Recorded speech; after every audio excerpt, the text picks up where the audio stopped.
Boa tarde, good. Dan. Boa tarde. Not too bad. Boa tarde. Boa tarde. Então, a gente pode começar, né, esse encontro tão especial com o nosso convidado, Dan Denison. Acho que é um tema que está vindo... Dan, I will speak in Portuguese, because it's what we have just discussed. Yes, it's your language. Yes, no problem. Yeah, okay. So, I understand a little bit, but... Ok. Acho que é um tema que está vindo, né, numa sequência muito importante, assim, né? A gente vem discutindo uma série de questões relacionadas ao ser humano no trabalho, e a gente foi construindo essa ideia da transformação, e agora a gente vem com um grande nome para nos pensar como liderar uma transformação olhando a perspectiva da cultura, né? Então, o encontro de hoje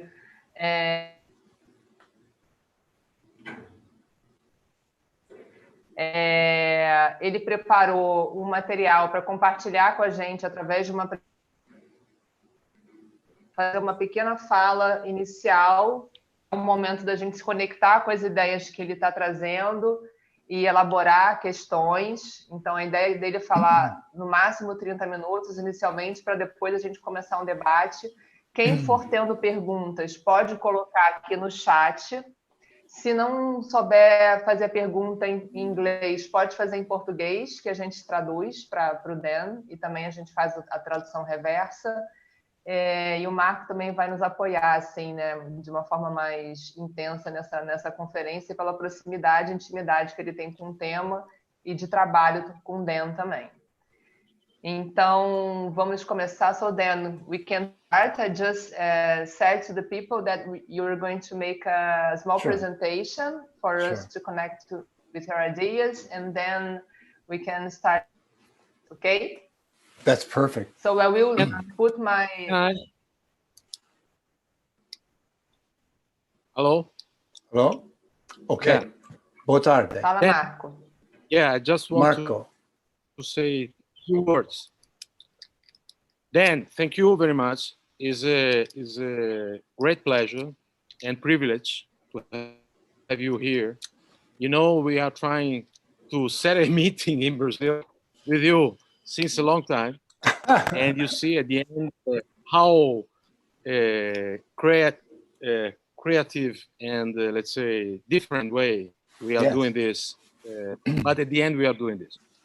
And Dan is one of my guru in leadership and organization culture. Dan teach me that culture is possible to be concrete and tangible, and be an essential element to get to a result for an organization. Until then, organization for me was a concept, was a vision, was something intangible.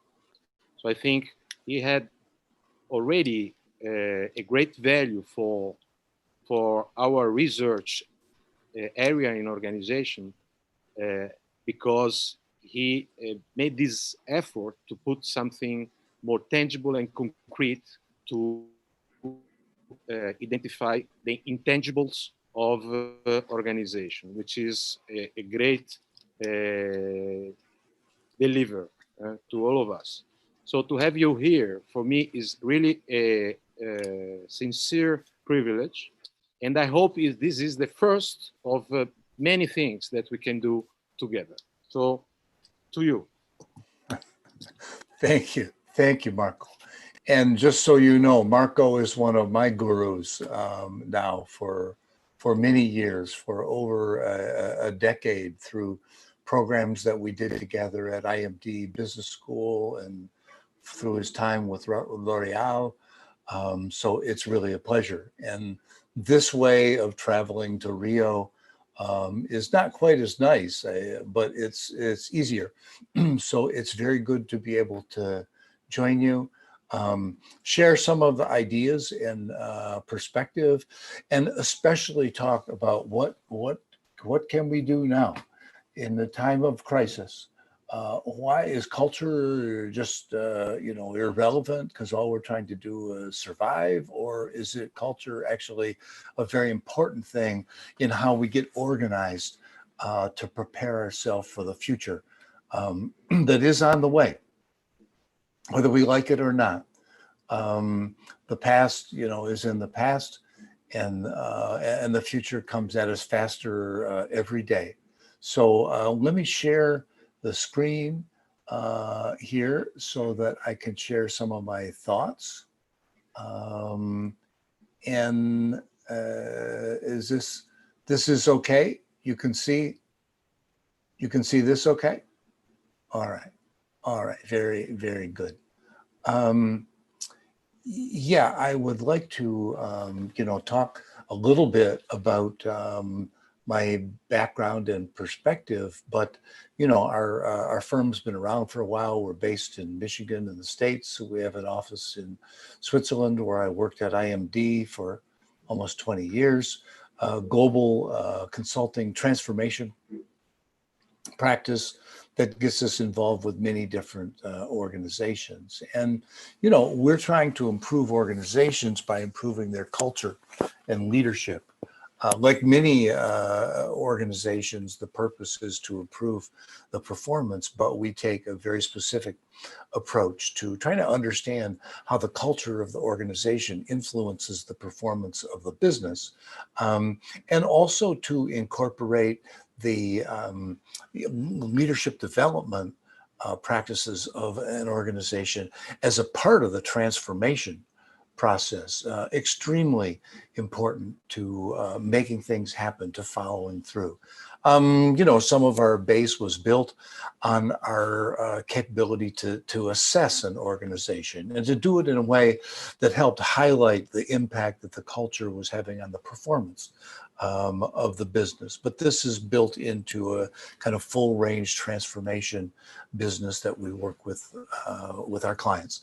And our success is when we, help our clients to get better. That's all that really matters to us. Impact is the most important thing to me in my work. We work with lots of different clients, different places around the world, and a few of them here, including Vale, where we worked for quite a bit of time, along with Marco and with my colleague Robert Hoiberg, with whom I wrote one of our best books on leading culture change, where we looked at organizations around the world and how did they lead culture change. So this is the background, but now what happens in the time of a global pandemic? Where do we focus our attention? And so actually over the last 2 or 3 months, we've had to kind of transform our own practice, our own organization, and learn how to work in a virtual way, because we can't, always talk to each other, going down the hall, meeting for espresso, having dinner, drinks after work, caipirinhas. No, not we can't do that now. We drink in the States. They say we drink quarantinis. Quarantine is when you're under lockdown. So a quarantini is a good drink to share together. But what has had the biggest impact on the digitalization of your own company? Okay, this is a survey question. First answer is the CEO. Second answer is the CTO. Third answer is COVID-19. What's had the biggest impact on digitalization? Not even close. Okay, the bandage has been ripped off. The scab of the throes of trying to convert to a digital world. Well, we got over that by about the second week in April, as we learned how to operate in a digital environment. That has driven so much change that there's no going back. We're not worried about, some organizations started talking about, well, we really need to bounce back. And one of our colleagues said, no, no, no, no, forget about bouncing back. You need to think about bouncing forward, because forward is where we need to go. So, one of the things that we've also done in this time is we have decided very quickly in the kind of second week that we were working from home is that we want to offer our client organizations a set of pro bono projects that we do for free. We've done this with over 40 companies. Now there's many more that are joining in. Vieira Rezenda is a law firm in Brazil. That's our first Brazilian client through Flavia, our colleague, and through Marco. And so we've focused our attention on how organizations are adapting, how they're adjusting to this change, and what are some of the things that they're doing that are working? What are some of the things that they're doing that you can learn from and you can adapt in your own organizations? So in the first part of the presentation, I want to concentrate on giving you a little bit of an overview of what we have learned by working with, this summarizes 23 organizations, variety of industries, over 4,000 people in the last month or two. And we're doing, another kind of 20 projects currently. So we'll continue summarizing this research and continue learning. But, today we do want to summarize what we have learned so far from this, because these are the first results and there's a lot more to come.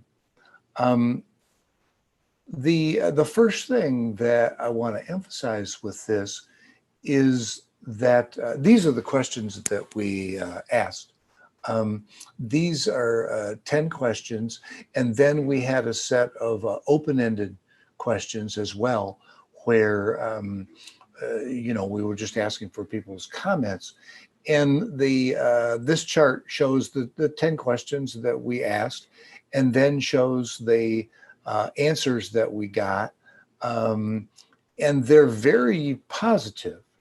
And let me first review that and comment on some of these differences, and then say a little bit about why I think they are so positive and what we can expect as this continues to unfold. The first thing that you see here is that the percent favorable response on all of these is very, very high. The lowest question that we had was about people's belief that their voice was being heard by leadership in their organization. But that was still 76% of people responded positively to that. So on the other end, here you see that the highest responses are in the 90s. People said they understand policies and practices for working effectively, the tools and technology, the goals and priority, even the awareness of key priorities of teammates and colleagues. That's a little bit lower. The feeling that my organization is taking care of me. And then if you drop down to the bottom one, you see the belief that the organization is adapting effectively. These are all very, very strong. And there's a message in there, and I'll come back to that. But look at the ones that are a little harder. And the ones that are harder are the belief that my voice is being heard, and coordination, that we're able to coordinate. And I think there's an important message in there that I want to expand on a little bit. But here are some of the insights as to why why we think these results are so strong. First is people are rising to the challenge. This is a part of the the perspective of organizations that are reacting to the first wave in this. This is early stage. It's fantastic. we were surprised at how positive the results are. And there's also lots of other organizations that are doing similar things to what we're doing, trying to give help to their clients as they're dealing with this challenge. Most of those have been extremely positive too. Come back to that in a minute. It's clear from this too that organizations are doing the best at what we came to see as kind of top-down actions, defining the policies, making the tools available. Can people work remotely on day two? One of our organizations decided in a meeting on a Thursday that Friday everybody should work from home. They didn't have much of a history, a past of working at home, but they decided that everyone should work at home starting on Friday. And then on Monday, they should talk about how it was going and what they needed to do to make it work. And to their great surprise, that it was working very well. And lots of discussion, lots of learning, sharing. But they were able to move quickly. And they're able to move quickly because it's a top-down decision about policies, tools, working remotely, and even very practical, simple things. Can I go to the office and get my, monitor and bring it home because I don't have one at home? The second week that I was working from home, I went back to my office and I got my, my chair, because it's quite nice. It's an Aeron chair. It's comfortable. My back stays, healthy longer. Small things actually go a long way. A law firm that we work with in the States, that was, they had such a drama over, can you get your chair, that they, that they started to call it Chairgate. Because of the drama over what can we go. And really, it's pretty simple, like register, acknowledge what you're taking home, remember where you got it, and let's get on with it. Goals and priorities are also something that can be done top down and do work pretty well. People feeling that the organization is taking care of them, reaching out, making sure they understand, contacting, connecting. One of the firms that we worked with had a town hall meeting. Everyone's done town hall meetings. They did a town hall meeting that included family members. And I noticed, one of you brought a lot of life into our discussion before we started with, a son or a grandson, maybe, that was part. Dogs, pets, cats, children are surprisingly common parts of Zoom meetings now. And generally strong response that companies are responding effectively overall. So that's all very good news. And we were heartened, and there's a lot of detail we can provide for you. There's a lot of summary in this presentation.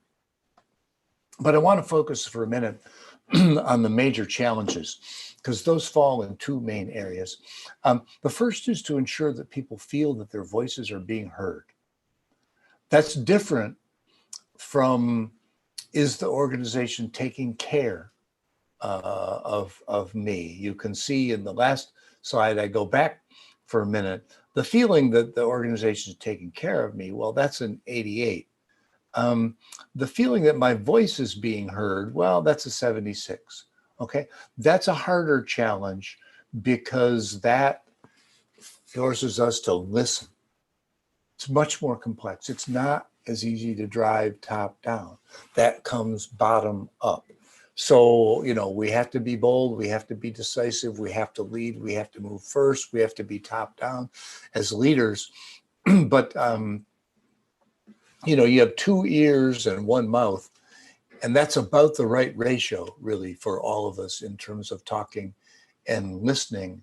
And in this context, that's really, really hard to remember, because one of the hardest challenges of the virtual environment is that, it's always a problem that you don't know what you don't know.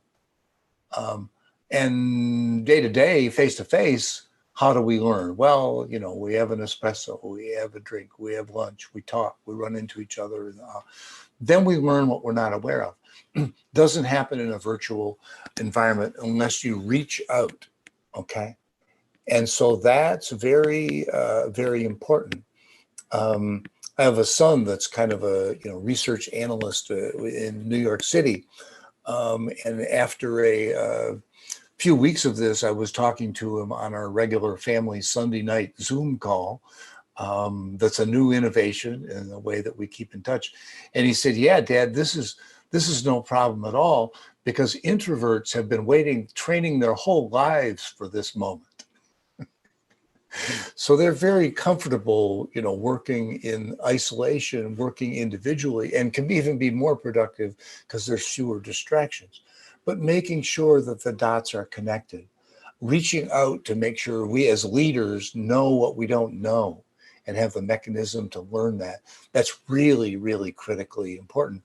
And it's closely linked to the second major challenge that we see here, which is we need to establish new ways to coordinate work when we can't do it face to face.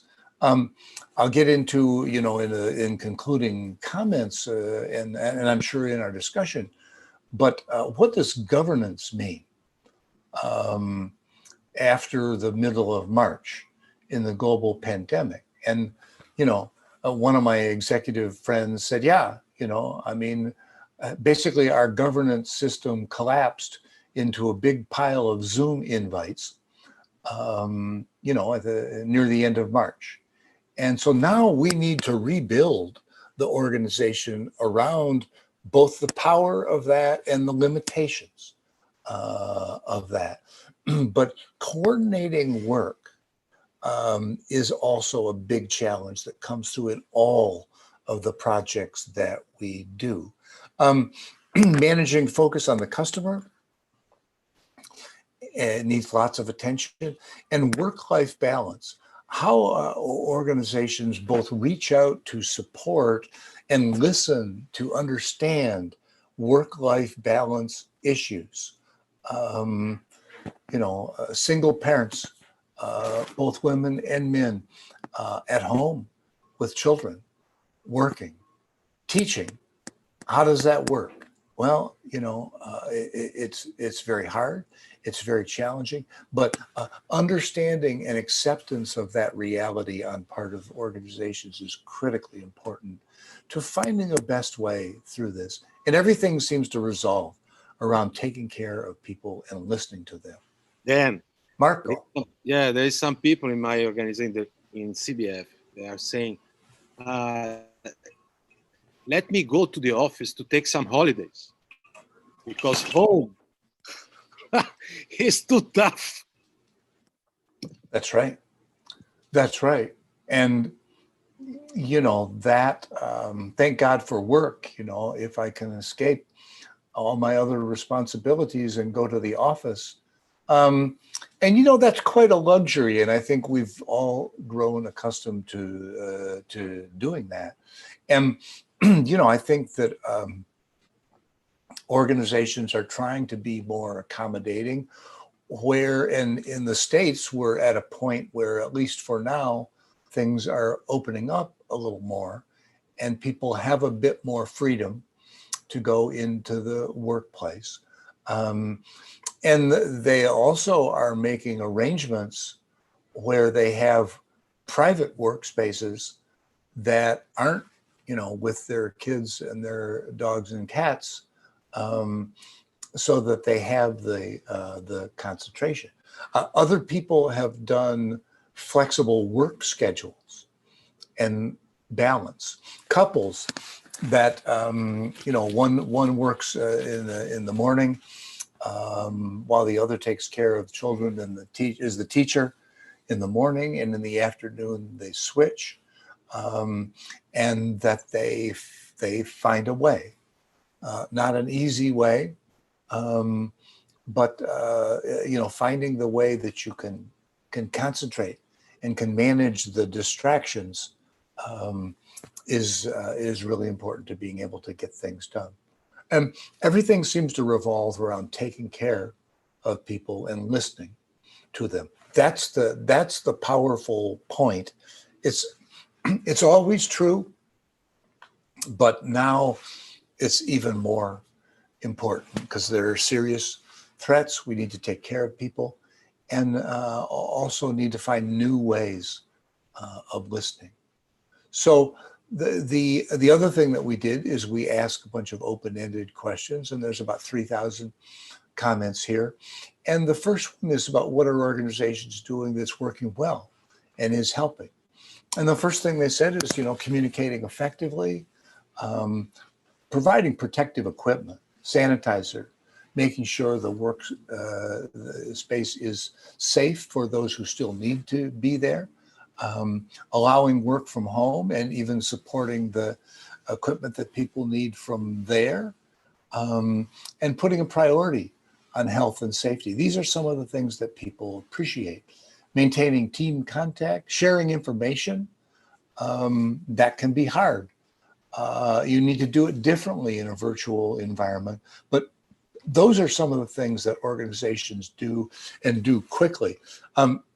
Establishing a new set of regular meetings with teams that create a system, create a way to govern the organization. That's something that you also see organizations that are moving fast. That's one of the first things that they do. Supporting people, responding quickly, and being transparent. People do understand there's a crisis. Things won't be the same, but honesty and openness from leadership is also something that's very, very well received. What do they say about what they need? What could be better? Well, top of the list is understanding and supporting work-life balance. As Marco said, can I go back to the office? This is driving me crazy. There's many ways to do that. And finding out what people need means listening. Second most common response was to continue doing what you're doing. You're doing a great job. We appreciate it. Keep it up. Facilitating communication. It's not only your own communication, but it's creating a structure whereby others are communicating, and that's happening. Compensation and incentives. Some organizations have tried to, cut hours and cut compensation on top of this because they're stretched too. Doesn't work very well. And acknowledging the work that is required to make this work.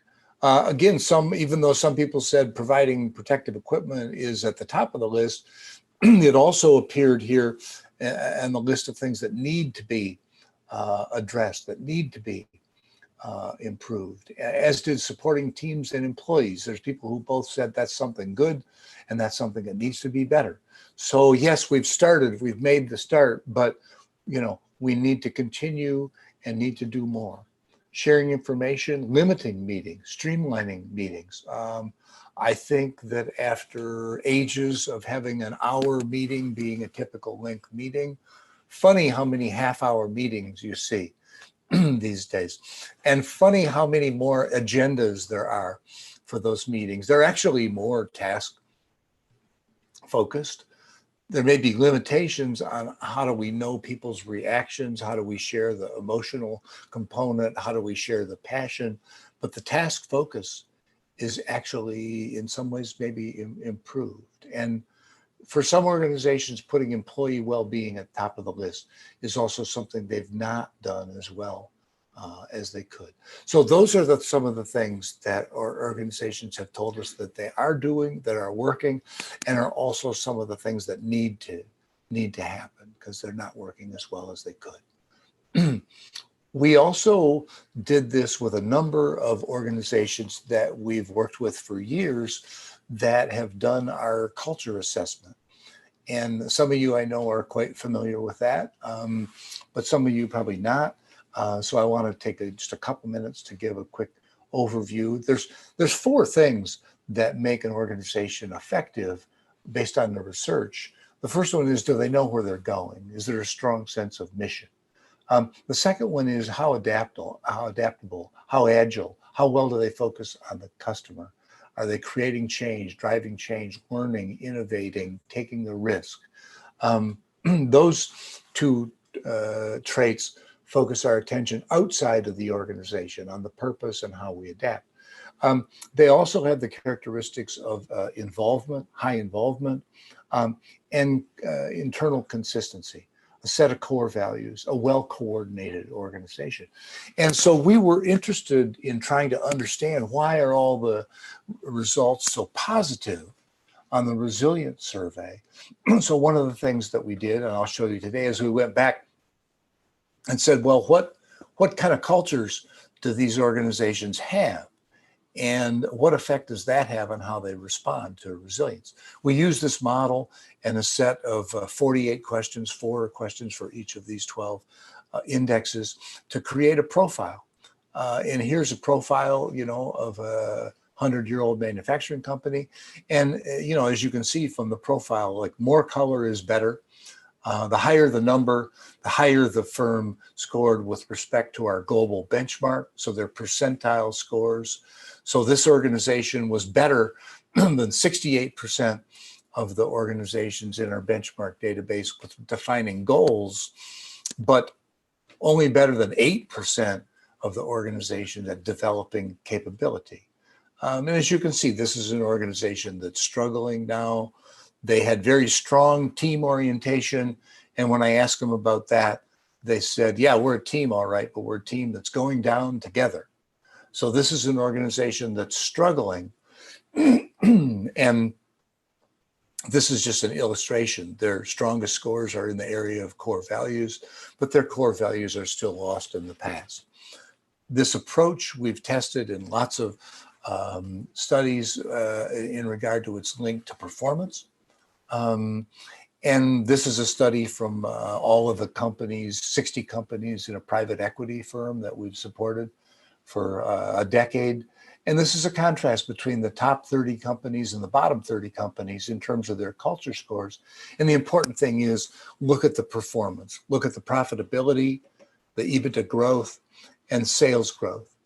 Much, much stronger in the companies that have the strongest culture scores. So that's a little bit of an overview. If you want more, I'm glad to give you that. But I just wanted to present that today because the point I'd like to make next is that this is the profile of all of the companies that have taken our resilience survey so far. It's very strong. If this was an average sample of organizations, all of these scores would be 50th percentile. So this is saying that the people that said, yeah, we want to understand how well we're doing at reacting to this crisis in the eyes of our people. Well, their scores on goals and objectives are 80th percentile. They're better than 80%. And in general, they're stronger on almost every dimension. Interestingly enough, the one area where they're not notably stronger a little bit is core values. That's a 59. So they're not driven to this entirely out of a sense of strong core values, although most of them are quite good. But in general, team orientation, level of agreement, strategy, those are the characteristics of the firms that said, yeah, we'll do this resilience survey. So I think one of the things that we're seeing as we're doing larger organizations and organizations that are not doing well is the scores are creeping down a little bit. Good organizations, though, in general, are doing this well. And the challenge is for organizations that maybe haven't done as well as they like at building a strong culture, what are they going to do? Because we see in this little scatter plot, the companies that have the top resilience scores also have the highest culture scores on adaptability. The organizations that have the bottom resilience scores, those are organizations that really aren't very adaptable in terms of our culture scores. And there are a couple of outliers over here on the left side of this chart that have quite low adaptability scores and low culture scores in general. And then they kind of do an average job on the resilience side. So that's one of the reasons why we think that the first round of resilience score assessments for us and for all of the other firms around the world that are trying to help their clients in this time, the first wave of results are pretty positive because everyone's rising to the challenge, and the organizations that are moving first are the ones that are already doing a pretty good job of managing and leading the culture of their organization. So that kind of spells out the challenge for us is that we need to continue to preserve what we've got as we build for the future, because rising to the challenge the first time, we all do that pretty well. We're continuing to do that consistently and working with parts of the organization that are not grabbing this as quickly. They're not moving as rapidly. You'd be amazed how many organizations people commented how fast they moved. In our own, organization, one Thursday I was standing up in front of our team at a town hall meeting and thinking about what we'd seen in the news that day. And I said, should we be here? And everybody kind of went, Well, we talked. Next morning, we decided, no, we want to go home. We want our people to be safe. Okay, we want to start adjusting. We want to start adapting for the future. So some of the lessons that we take from this are to take care of your people. And more importantly, listen to them. Yes, we could do preliminary things quickly where we know what they need. We can provide that top down and communicate. That's excellent. That's really important. But that's easier to do from an executive position than listen. Being the architect of the new communication system in your organization, I believe, is one of the most valuable things that you can do. As I said earlier, don't think about bouncing back. How about bouncing forward? That's where we want to go for the future. And how do you take what's great about your organization and recreate that for the future? In our own business, it's like, oh my God, how do you do a digital consulting business? But, we've actually had 2 or 3 client organizations that have expanded pretty dramatically, and they appreciate that we're moving as fast as we can. We're moving as fast as they can, because we're trying to recreate this, and we've got the virtual capability. And so let's refashion everything we do so that it works in that setting. Your governance structure, the hierarchy, the coordination, the communication, the meeting process, the social architecture of a global firm has to be reinvented. Along with social distancing, a friend of mine also said, well, we also have distance socializing, which means that the remote and distant parts of our organization just became closer. You were worrying about how can we make, Marco manage this group in another part of the country or around the world. Hey, no problem. Just another Zoom meeting. And that creates some possibilities, but we need to redefine those. And then the last thing is just that changing an organization requires hundreds of little habits, and doing that in an aligned way that adds up to a transformation. How have we all learned to not, touch our face, to wear a mask, to distant socializing, to be safe when we're in public places, to have social groups that are safe? And And that's just kind of more in personal life. But habits are the foundation of a culture. And I don't think we have time to get into this next one. But, you know, we've looked at how the culture of an organization is defined by its habits. And in every case, we've got some good old habits that we want to preserve and strengthen, some bad old habits that we want to unlearn and leave behind. Lots of those these days. But we've got good new habits that we need to invent so we can be safe, so we can be effective, so we can be virtual. And then, you know, we don't always get it right. Sometimes we create some bad new habits where we need to step back, rethink, and try again. And the art of changing an organization is understanding where to push and how to have the biggest impact. And how do you make one change that has a ripple effect of the organization and builds momentum? So, you know, lots of things to talk about in this, but let me stop there so that we've got time for discussion. Marco has like 4 of the hardest questions in the whole world. So I'm actually hoping that that are impossible. That's always his style, and I love it. But so I'm hoping there are some easier questions that the rest of you can ask. No, let's start wherever we like with questions from the group, or Marco, if you want to read this, or Carla, if you have questions from chat that people have raised. I would like to start with the questions. First of all, thank you for sharing My pleasure. Your work and research. As a good researcher, as a great researcher, a good research starts with a research, with the survey. So you fundamentally walk the talk what you are in terms of talking based on data and based on elements. But now I would like to explore a bit more of you and your experience and your personal observation. You are a in-between person like others. So you live a bit in the US, you live a bit in Europe, and there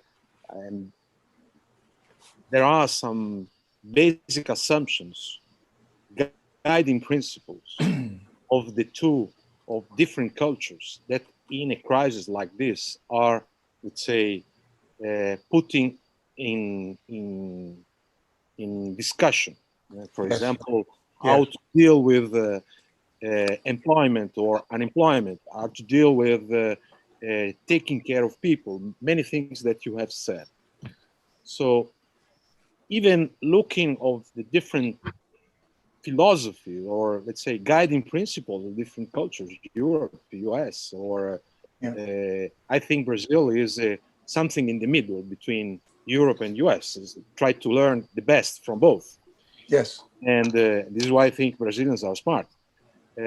I would like to ask you first, what you personally stay in the middle of this, and what you see and what you don't see in the current situation against the survey, what you have just shown. Right? It was very clear.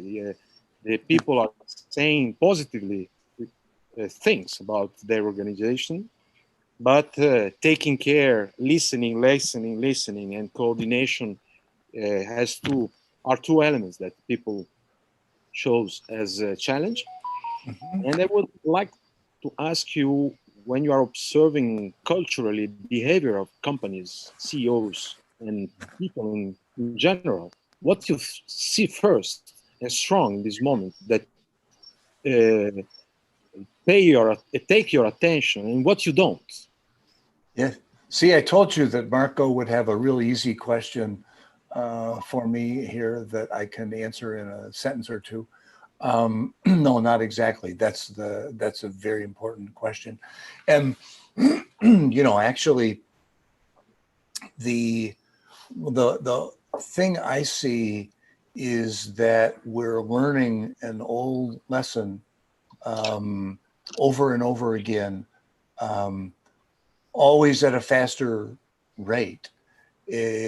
Whether you take COVID-19 response or you take digitalization, or you take a big social issue in our country for decades, but especially in the last week or so, racism. In all of those, we see, I see anyway, maybe I'm imagining it, but a very, very powerful lesson in how change in institutions happens when we have both a big picture vision, but also a very, very micro level change in habits. Okay. And that the habits impact, like our mindset. And, how long does it take you to learn not to touch your face? I sanitize my hands before so I'm not in any danger. But how do you learn those habits? How do you learn the habits of working remotely? How do you learn the new habits of reaching out and listening? With respect to digitalization, it's the same thing. In every case, a journey of 1,000 miles starts with a single step. That's good. That's really profound. The harder part about it is that then there are steps 2, 3, 4, 5, 622, 623. And, we really need to pave the way into the future with a lot of insightful and inspired experimentation and sharing about what we learn, because it's not until we share those and those are widespread and that those are understood as the way that we connect our individual behavior to a big picture change. The only thing any of us can control is our own individual behavior. And organizations and institutions come about because people get aligned on that. And as times change, those shift, and we have to become much, much faster at doing this. If the police don't police themselves, what do we do? Okay. I assume in this world, you've all, seen the video of the murder of a guy named George Floyd, an African-American man. And the lesson that gives us about institutionalization should send chills up and down everyone's spine, because he's guilty. Charge him, try him, but that's. How about the 3 guys that are watching? How about the system that ensured that 99% of police officers were noble, honest, law-abiding themselves, but did not ensure that other 1% or that other 0.1% are out, and are out before this happens and do not come back in. So, I think that the issue of how we connect big picture change, because, culture transformation, geez, that's a pretty abstract thing, even if you measure it and all that. And one of the most effective ways to talk about culture that connects it, that grounds it, is to talk about culture in terms of habits, routines, rituals that we go through, because each one of those has our little mindset that's glued in how we've done this for the last 20 years, but is inspired by the reality that we face today together. And, So I see, organizations, sometimes quite mindfully looking at this big connection, other times really intuitively seeing that and moving fast to do it.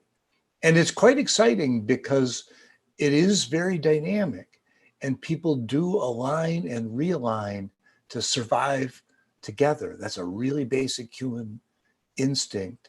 And that is what I believe will help pull us through. Anyway, sorry to go off, on so many different tangents all at once, but that's what I see. And that's what I see as being extremely important, because those are lessons that we can learn about how do we drive visionary but practical institutional change in our organizations. Very good, Dan. Great. Carla, now you.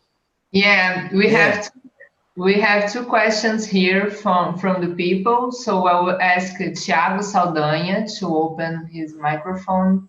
Sure. Camera. Great. To ask the question. And after Thiago, after the answers, I will ask Isabel. Okay, so Thiago, are you here? Yes, thank you. Fantastic. So open. Make your question. So Dan, you share with us with the importance of being heard, and really thank you for distinguishing the needed to feel care, to being cared of, from the difference of being heard. And it's a kind of a tricky statement. Feeling being heard is different from listen. Yes, it is. I can leave a conversation thinking that I listened to someone and the other person feeling that she or he wasn't heard at all. Yes. So, and when we are in contact with different organizations, and when we talk about the importance of communication and effective listening, almost everyone agree that this is important. Yes. So, and yet, the quality of listen is very low in organization. Right. So, in your experience, what do you think are the personal and systemic barriers you've been observing that blocks the ability to effectively listen to people in organizations? The time, pressure, and the way that we think about that. I mean, many people ask is if I give direction to 1,000 people today and none of them understand what I really mean, or whether or not it's really possible to do, then I've done my job. Rather than saying, if I ask, because you started your comment with we have a meeting. I think I listened. I think I said what I have to say, but it's the follow-up. It's the second moment of truth, which when you realize what does the person you're talking to think you heard, and can you restate that? And this is very hard because I mean we're executives, we're leaders, we know I need to give this presentation and I need to hit all of these points and all of that. And the discipline to go back and figure out what people really heard.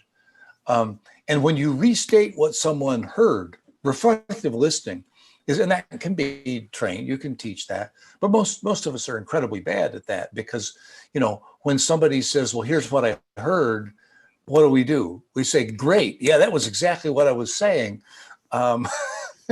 Even when it's not. So, you've got to take the risk to be vulnerable, to listen, to learn, and an authentic curiosity is something that people recognize and they see. And when they know they aren't getting it, they still want it. And we need to learn how to recognize that moment.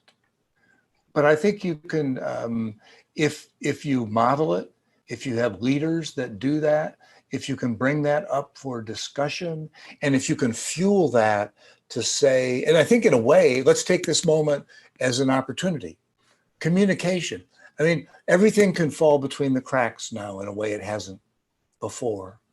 What do you build as a safety net for thoughts, ideas, emotions that fall through the cracks? And that's listening, and that's acting. And it means that we keep interacting, and it's very challenging because there's a lot of people to listen to. But I believe that's quite possible, and it's an opportunity for us to learn, because the people that learn how to do that the best will, without question, be the most effective leaders during this crisis. But thank you, Xiao. That's a great question. Thank you. Okay, so Isabel Barros, if you may open your microphone and ask your question. Sure.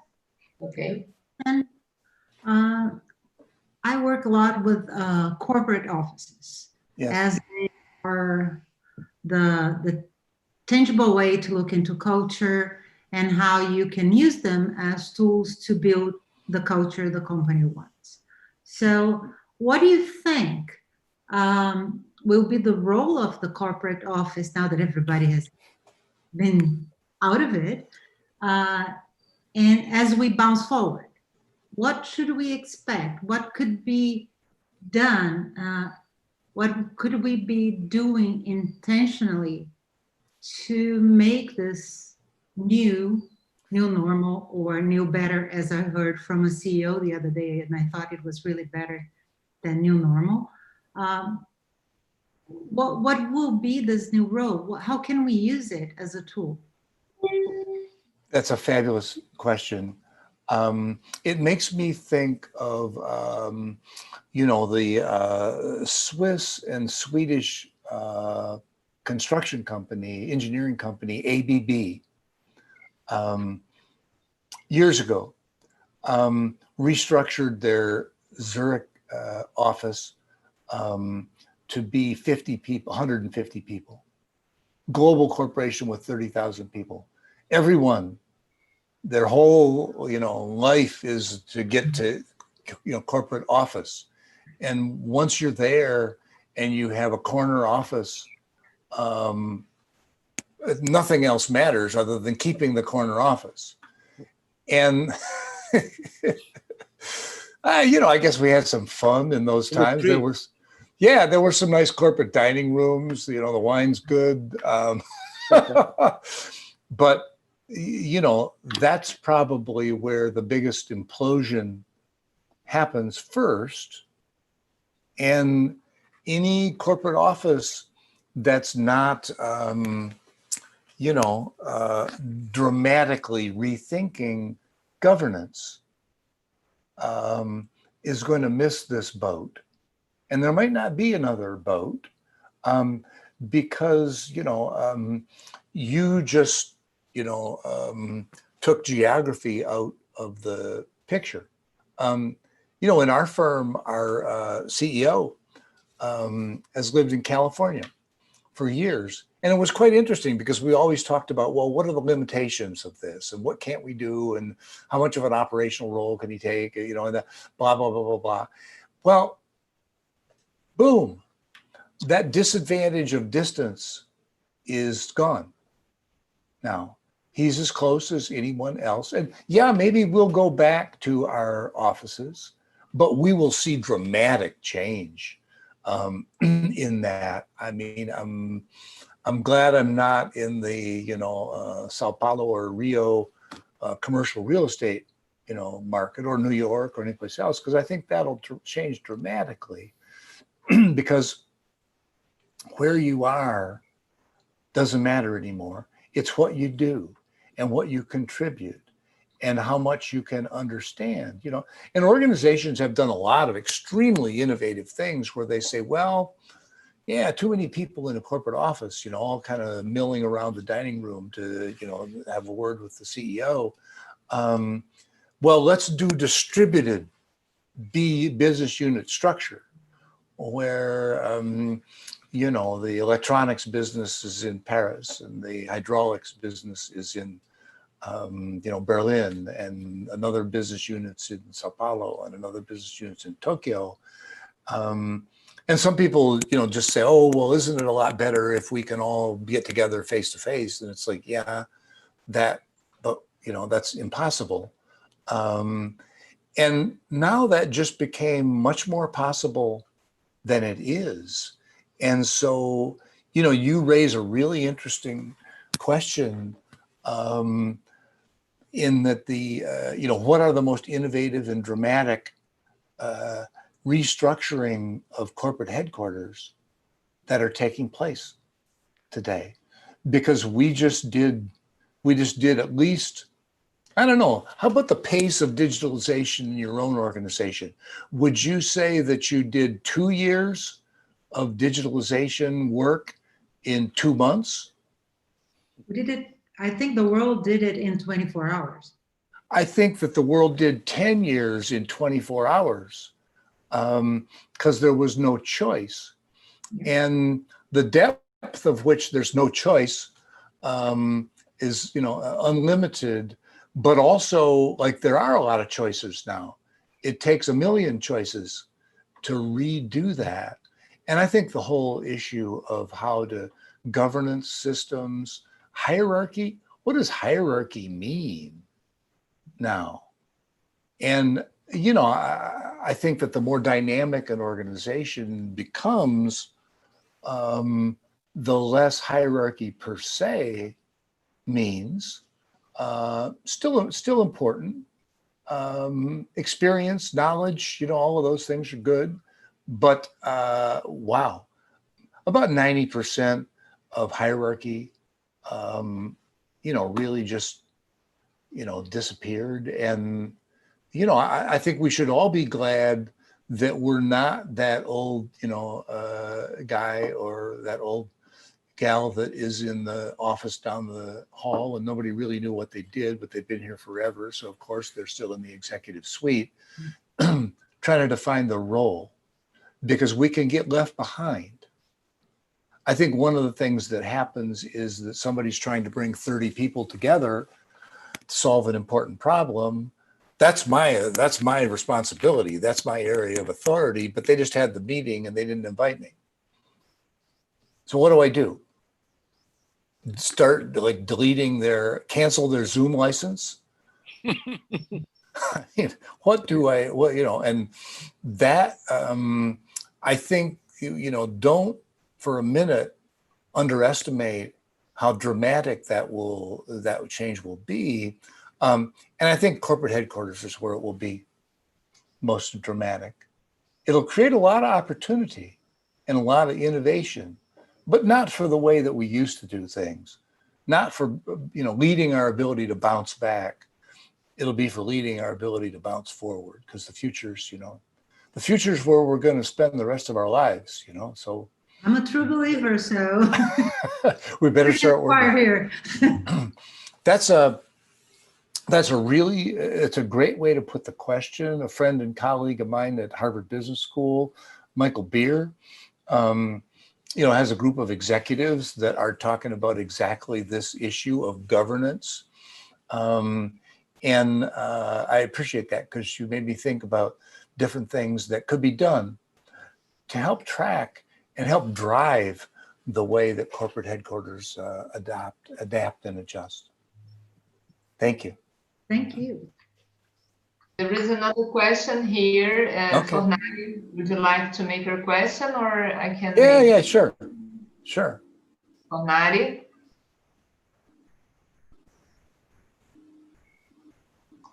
Maybe I cannot open here. Okay. Okay. Thank you for ideas. And my point is the following. If we are going to have a more virtual work environment, is there any survey that could help us to understand how to form culture in this kind of environment? Mm-hmm. Yeah, I think that we in our organization, we've just gone through the first week of onboarding the first new employee that we've hired since the crisis. And it's someone we've never met. No one's ever met personally. And, you know, the only chance you have is very, very dense communication and very regular communication. And an important part of that needs to be explicit discussion of the values and of the culture that you're trying to create, the principle and the purpose of the organization. And those need to be a much more, it's always important, but those need to be a much more explicit part of the onboarding process. I'm far less worried about how do we change and transform cultures in the organizations that we have right now, and far more worried about what happens in 2 or 3 years when 25% of the organization has never met, you know, and maybe this is a little bit extreme because we do find ways to meet. We will find ways. This won't last forever, but, you know, we certainly won't go back, and being more and more dependent on people that work virtually, you know, is the path. I think you can tell quite easily with, you know, with our assessments and with the kind of pulse work that we do. You can tell clearly where the culture is sticking, where people believe in it, and where they don't. The challenge is that when we see where the, you know, the problems are, you know, we love to look for easy solutions. You know, is there an app that can solve this problem? And it's like, no, there really isn't. WhatsApp can help, but it's the density and the depth of our communication that allows us to understand so that we're solving the same problem. And the potential for everybody sort of going off in their own direction without, you know, a clear sense of what they're working on is just enormous. And it used to be like if they showed up every day, you, oh, is your grandson joining us again, Jorge? Wait, that's a good part of our discussion earlier. But, you know, if you see people every day, you have some point of reference. And, you know, we have to initiate that now. Because even if we go back to a more conventional, you know, work environment, I still think we've taken a big step forward in working remotely. And we have to recreate the ways that we'll communicate directly. I had our European managing director, who's a good friend, said, yeah, we have family dinners. Everybody's all over everywhere, you know. And I said, wow, that's a good idea. And so now, Sunday evening, we either have a nightcap late, a dinner, you know, a little earlier, or a happy hour call with me and my 3 kids. We didn't do that before. And that has a lot of potential in it. It makes us understand what are the key relationships that we need to invest in. But the means for us to communicate more and not be dependent on being face-to-face is actually a huge acceleration. And imagine if this had happened 20, 30 years ago. How would all this be working if there was no internet? Wow. Maybe we wouldn't even be aware till, you know, it got much more serious. But, you know, I think there are some good reasons for hope, but we just have to understand the relationships that are the most important, and to reach out to make sure that we create enough depth of understanding through our communication. Okay, you. Marco. Thank you. Yeah, Very I have good. a Marco. question. Yeah, with we are reducing our connection with the outside world, but I think the face-to-face, or let's say rephrase, we are changing it. But the face-to-face, the highest face-to-face we are dealing with is inside of ourselves. The stronger face-to-face, Marco with Marco, Dan with Dan, Carlo with Carlo. So the self-knowledge and this deep relationship is, in my opinion, key. I remember Elliot Jakes many years ago saying that we used to work to pay our bill, but also to defend to ourselves. Now this challenge to defend to ourselves become bigger. And I think this inside analysis is growing up. What do you think about that? Fascinating. We definitely have all had the opportunity these last few months to talk to ourselves more than ever. The isolation is, has forced and enabled. And what do we do with that? You know, we always construct ourselves out of the network, out of our values, out of our closest connections, out of our aspirations. And yeah, somebody needs to develop an app. I'm sure they have. There's probably thousands of them for how do I develop myself in this? Because we can't, it's harder to rely on the expectations of others as a way to shape our lives. Because, hey, they may never call. And, I think that means that everyone has to think about how do they reinvent themselves for the future. And it's not for desperately seeking the past that we had. It's for desperately seeking the future that we want to create for ourselves and for those around us. And that does all start with self.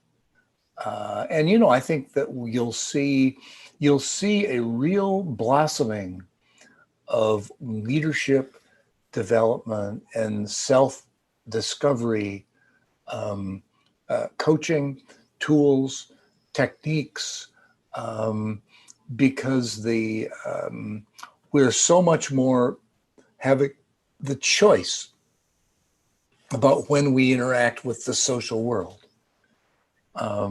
than we used to have. And that's an important choice. How do we do that? How do we shape that? And I think it's a very good message because it forces us to think a lot more deeply. Ending the question, my fourth question was about dreaming. I think dreaming is back on leadership. So leader has to get results, but also dream about and imagine about the future. So my last question is, what is about your dream for this new future? See, Marco always asks these fluffy, superficial questions. I love it. I think having spent my whole life and career kind of wandering around the globe, the rise of kind of, feudal warlords focused on their own tribe is deeply disturbing to me. Yeah. And so, the global tribe, we've heard we're all in this together, and it's true, and we've heard it so many times. But how do we create a new era of globalization? Because after all, it's as easy for me to connect with you in Rio and Sao Paulo and around Brazil as it is with someone that's across the street from me? And can we, out of that, stop fighting each other and start focusing our attention on, how do we create the future that we want? At the end of the day, the people make the place. And, talking with my children, I don't want to start like crying in the middle of this or all that, but, I like apologize for, like what a shitty world we've delivered to them. And it's not all my fault, I had a lot of help, but, don't lose those aspirations, because things do sweep back and forth, and the global connections will be more powerful in many ways. And that's my dream, is that we have a harmony of like a diversity that we never, it's a part of our everyday lives that we never conceived of before. And we use that to thrive, to prosper, and to take care of each other. Very Okay. good, Dan. So Carla. thank you. Back to No, Carla.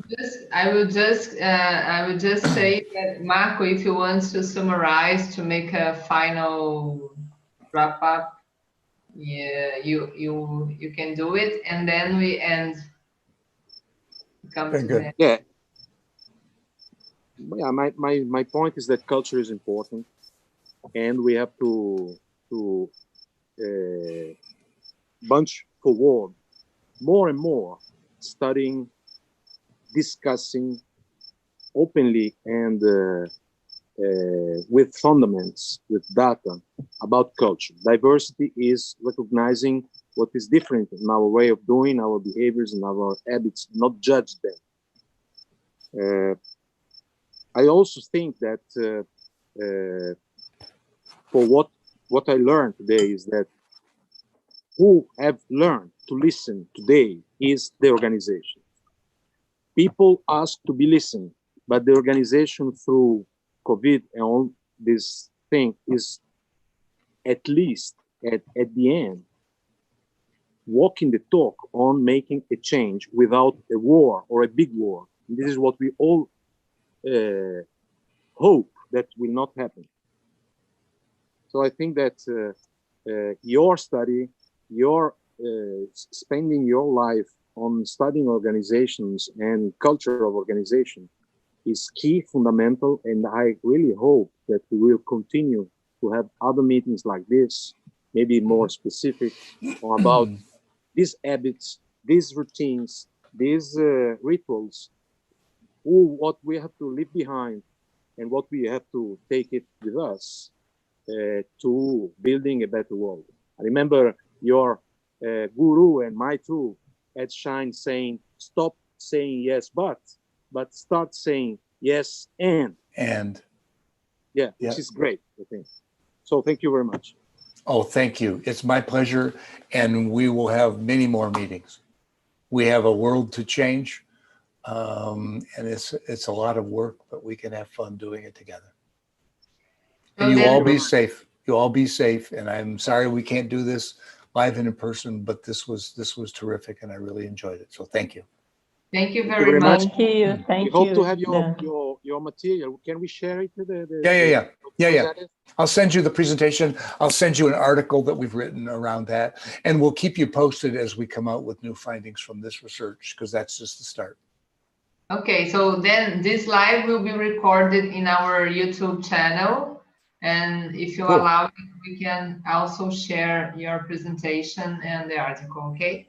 Very good. So thank you very much for sharing with us. Thank you. Thank Be safe, you. stay healthy.